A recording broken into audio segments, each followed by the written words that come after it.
Le dernier quart d'heure de Smart Bourse chaque soir, c'est le quart d'heure thématique et chaque mois, nous prenons le temps de décrypter un cas d'investissement à travers le prisme de l'analyse fondamentale. Et ce sont les équipes de Clartan Associés que nous retrouvons. Elisabeth de Saint-Léger, associée et gérante chez Clartan, est à mes côtés en plateau. Bonsoir Elisabeth. Bonsoir Grégoire. Direction l'Allemagne ce mois-ci, en plein Mittelstand allemand, pour parler d'une belle mid-cap allemande, une ETI allemande de 12 milliards de capitalisation boursière qui s'appelle Knorr-Bremse, qui est spécialisée dans les systèmes de freinage, notamment pour le ferroviaire d'un côté et les poids lourds et les camions de l'autre. Qu'est-ce qui vous intéresse dans ce dossier ? Vous êtes en position, bien sûr, sur Knorr-Bremse. Pourquoi ce dossier coche vos critères de beauté chez Clartan Associés, Elisabeth ? Alors déjà, on a un historique long puisqu'elle fête ses 120 ans cette année. Mais au-delà de ça, oui, mais c'est déjà un critère. C'est déjà un critère. Avoir survécu pendant plus de 100 ans, c'est déjà bien. Et surtout, on pense que il y a des perspectives porteuses à long terme. Donc ça, c'est une bonne chose. Ce sont des métiers où il y a de fortes barrières à l'entrée, qui permettent donc de protéger les avantages concurrentiels. Ces barrières, ce sont notamment les procédures d'homologation qui sont très longues dans le rail, on le comprend, c'est pour des questions de sécurité, et Knorr-Bremse les couvre toutes. Même chose dans les camions, c'est très long. Les relations avec les clients sont très longues aussi. On est dans un oligopole, les marchés finaux sont pas très très grands. Il y a les mêmes acteurs qui sont là depuis un moment.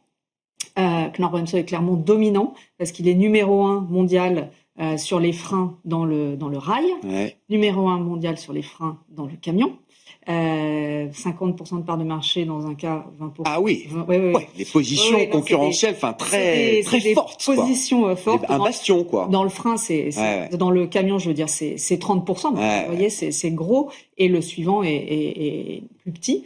Ce sont les mêmes acteurs en présence. Un peu de part et d'autre aussi. Alors, les clients pour le rail, ce sont les compagnies ferroviaires ou bien les constructeurs de trains eux-mêmes. Et dans le camion, ce sont les constructeurs de camions. Donc voilà, barrière à l'entrée, position concurrentielle, part de marché forte. Et puis, le modèle d'activité génère beaucoup de récurrence. À peu près 40% du chiffre d'affaires est réalisé en ce qu'on appelle aftermarket. Donc c'est l'ensemble de maintenance, pièces de rechange, etc., entretien. 40%, c'est du chiffre d'affaires d'entretien, de récurrence. Et c'est 50% dans le rail, un tiers à peu près dans le camion. Et forcément, cette part a tendance à augmenter au fur et à mesure que la base installée augmente. Donc c'est un modèle vertueux. Puis qui génère du cash, le bilan est solide, voilà. Où en est l'entreprise aujourd'hui, justement, et quelles sont les grandes dynamiques qui portent ces activités, Elisabeth ? Alors, c'est un marché, donc on le voit, qui a des caractéristiques de résilience à travers le temps. Il n'est pas dépourvu d'épisodes un peu houleux. Les dernières crises ont été un peu un stress test pour Knorr-Bremse. Alors même si le rail a des cycles plus longs que le camion, qui est, on le comprend intuitivement, plus soumis à la conjoncture. Là, il y a eu un épisode marquant quand même. Il y a eu le Covid, générateur d'inflation, et puis il y a eu le conflit, qui a amené Knorr-Bremse à arrêter ses activités en Russie. Bon, déjà ça a enlevé 3% du chiffre d'affaires. Faut amortir. Mais au-delà de ça, c'est surtout que comme les contrats sont longs, il n'y a pas eu le temps de répercuter tout de suite sur les contrats les augmentations de prix. C'est plus facile dans l'aftermarket, mais pour les contrats qui étaient déjà signés, il faut le temps que ça s'écoule dans le carnet de commandes. Donc la marge a été un peu pincée là pendant ces moments-là. Il y a eu une marge qui a été descendue de quelques 100 bips en termes de marge. Il y avait aussi une base de référence qui était très élevée parce que la Chine avait fait une demande très très forte dans le rail et ça s'est énormément calmé. Donc en fait la référence, on va dire 2018-2019 était trop élevée. Donc voilà, on repart de l'avant dans un marché qui a été heurté. Et puis aujourd'hui, autant pour le rail, on est sur une régularité de prise de commande qui est très bonne, avec un book-to-bill qui est supérieur à 1 depuis 11 trimestres. Autant dans le camion, là, et spécialement en Amérique du Nord, il y a une grosse dépression, très grosse dépression. On est sur des volumes de production de camions ceux qui sont des plus bas. Il y a quoi aux incertitudes, les tarifs, etc. Oui, ça génère de l'incertitude. Ça génère de l'incertitude. Donc un mélange. Voilà. Et un mélange de problèmes de production, et puis d'envie d'investir aussi pour les gestionnaires de flotte. Comment la direction réagit par rapport à ces crises? Il faut rétablir les marges. Quelles ont été les décisions, les actions qui ont pu être prises, et quel est le plan de marche et les horizons que donnent les objectifs et les horizons que donne la direction aujourd'hui? Le plan de marche, il a été établi en 2023, horizon 2026. Avec un plan de croissance de l'activité.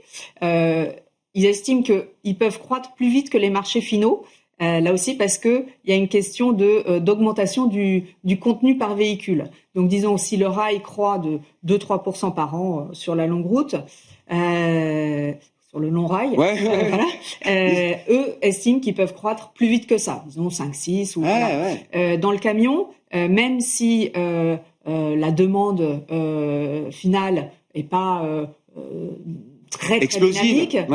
Ils estiment que du fait de l'augmentation du contenu, de la valeur, de la valeur que eux peuvent apporter à chaque véhicule, ils peuvent croître plus vite. Et puis il y a surtout un objectif de rétablissement des marges, à la fois par des mesures d'efficacité opérationnelle, et puis par un travail minutieux sur le portefeuille.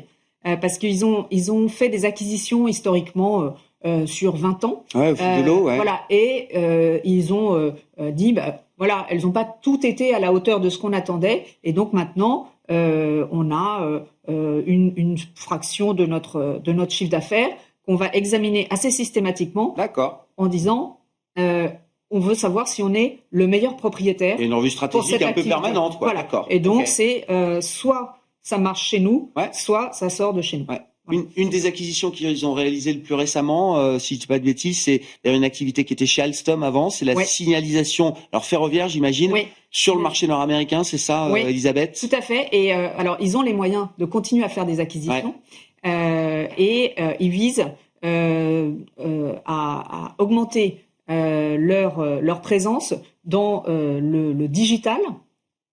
Et dans la signalisation. Mais c'est un autre métier c'est un métier connexe. C'est-à-dire que eux, ils sont dans le frein, les systèmes d'entrée, les systèmes de clim. Et la signalisation avancée, c'est quelque chose qui est très clé pour la sécurité et la gestion du trafic ferroviaire. C'est une forme de synergie quand même par rapport à leur métier historique. C'est un marché beaucoup plus grand, et ça leur permet d'apporter des solutions, de plus être juste fournisseurs de composants, mais intégrateur de systèmes. On maîtrise les deux côtés, quoi. Voilà. Et fournir des solutions donc à valeur ajoutée plus élevée. Voilà. Sur le plan boursier, qu'est-ce qui caractérise Knorr-Bremse? Qu'est-ce qu'on peut dire? Alors, je disais 12 milliards d'euros de market cap. Comment on caractérise le profil boursier de l'entreprise? Combien elle vaut en bourse? Oui. Alors, on voit que ça a été un chemin assez heurté avec le Covid, et qu'elle est en train de remonter la pente de façon un peu cas un cas, parce que c'est un cours qui est assez volatile, donc il faut prendre. On l'associe à une cyclique, c'est une valeur cyclique. La partie camion est cyclique. Je comprends. Et de fait, le marché la traite un peu comme une cyclique. Un peu. Quoi. D'accord. Mais c'est en train de revenir sur le côté plus résilient, justement. Plus récurrent. Et en termes de prix, on trouve pas qu'il y ait une décote très exceptionnelle. En revanche, au fur et à mesure qu'elle déroule son plan et qu'elle exécute, on voit qu'elle est en train de regagner ce côté fiable. Je comprends. Vous avez confiance dans le plan de marche, la capacité à exécuter ce plan de marche de la part de Knorr-Bremse. Oui, et puis il y a aussi le fait que elle est quand même notamment en Allemagne. Alors voilà, il nous reste une minute pour dire effectivement un mot. Est-ce que aujourd'hui le code postal Allemagne, est-ce que ça génère une prime effectivement de valorisation? Je pense que ça a aidé. On parle du plan de relance, des dépenses d'infrastructure, etc. Je pense que ça a aidé à se remettre à revoir ses dossiers, quoi. Voilà, à remonter déjà un peu la pente. Et c'est, enfin, ce qui est vrai, c'est que il y a des plans d'investissement de la Deutsche Bahn dans les infrastructures qui sont considérables. D'ici à 2030, je veux pas dire de bêtises, mais c'est 150 milliards, quelque chose comme ça. Oui. Voilà. Et elle réalise 20% de son chiffre d'affaires en Allemagne, et elle devrait en bénéficier aussi côté camion du fait du dynamisme, du regain de dynamisme de l'économie allemande. Ouais. Bon, donc bien d'être en Allemagne aujourd'hui. La côte allemande, effectivement, profite de ces efforts et de ces dépenses annoncées par le gouvernement de Friedrich Merz. Merci beaucoup, Elisabeth. Merci d'être venue détailler pour nous ce cas de cette belle mid-cap allemande, Knorr-Bremse, société allemande qui capitalise autour de 12 milliards d'euros. Elisabeth de Saint-Léger, associée et gérante chez Clartan & Associés, était l'invitée du dernier quart d'heure de Smart Bourse ce soir.